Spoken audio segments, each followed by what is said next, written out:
Hello, good morning to all of you. आज बात करेंगे आरटीआई के बारे में। आरटीआई जिसे कि सूचना का अधिकार अधिनियम 2005 माना जाता है। यह भारत सरकार का एक ऐसा कानून है जिसके तहत प्रत्येक नागरिक को सरकारी विभागों से जानकारी प्राप्त करने का अधिकार होता है, क्योंकि जानकारी प्राप्त करना आपका अधिकार है, आपकी ताकत है। सूचना है तो समझ है, समझ है तो अधिकार है, और आपके पास में अधिकार है तो बदलाव है। इसलिए आप जागरूक नागरिक बने और किसी भी विभाग से आप जानकारी प्राप्त कर सकते हैं। अब बात करते हैं यह लागू कब हुआ। तो यह कानून 15 जून 2005 को भारतीय संसद में पास हुआ और 12 अक्टूबर 2005 को इसे लागू कर दिया गया।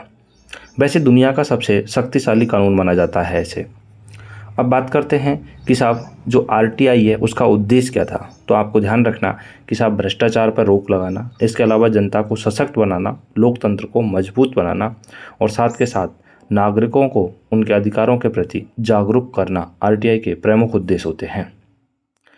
अब बात आती है साहब आरटीआई जो है ये कहाँ पर लगाई जा सकती है। तो ध्यान रखना है, हम किसी भी सरकारी विभाग में, पंचायत में, नगर निकाय में, सरकारी कार्यालय में एवं भारत सरकार से जो फंडिंग लेती हैं उन सभी संस्थाओं में हम आरटीआई दायर कर सकते हैं और उनसे सूचना प्राप्त करने का हमारा अधिकार है। इसलिए हम सूचना प्राप्त कर सकते हैं, क्योंकि सूचना मांगना कोई भीख नहीं है, यह हमारा अधिकार है और इसे हमें पता होना चाहिए।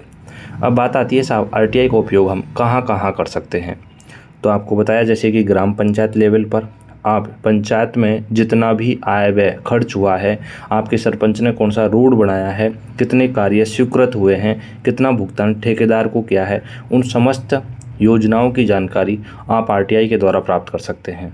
इसके अलावा आपके ग्राम पंचायत में मनरेगा के कार्य से संबंधित, इसके अलावा राशन वितरण की जो दुकान होती है उससे भी संबंधित आप कितना राशन मिला, कितने को बांटा गया, इसके अलावा उसके स्टॉक में कितना है, इसके अलावा आपकी ग्राम पंचायत में जो सड़क का काम चल रहा है उस सड़क के लिए स्वीकृत राशि कितनी थी, कितना ठेकेदार को दिया गया, कैसा कार्य किया गया, उसकी गुणवत्ता आदि का भी हम सूचना प्राप्त कर सकते हैं। साथ के साथ में हमारे गांव में या सिटी में जो भी बिजली विभाग है उससे संबंधित बिल की गणना कैसे हुई, इसके अलावा ट्रांसफार्मर है, लाइन है, शिक्षा विभाग से संबंधित कोई भी सरकारी स्कूल है, इसके अलावा स्वास्थ्य विभाग में जो भी सरकारी हॉस्पिटल होते हैं उनमें दवाइयों, अस्पताल में जो भी डॉक्टर हैं उनके, और इसके अलावा पुलिस विभाग में हमने एफआईआर दर्ज कराई, नहीं हुई या हुई तो क्या उसके ऊपर आगे उसकी स्थिति क्या है।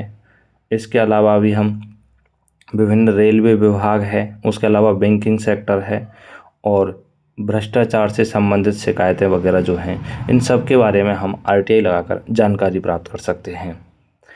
ध्यान रखना है कि आरटीआई किसी भी जनहित के विषय पर जानकारी लेने का अधिकार देती है। जितना ज़्यादा जान पाओगे उतना अपने अधिकारों की रक्षा कर पाओगे।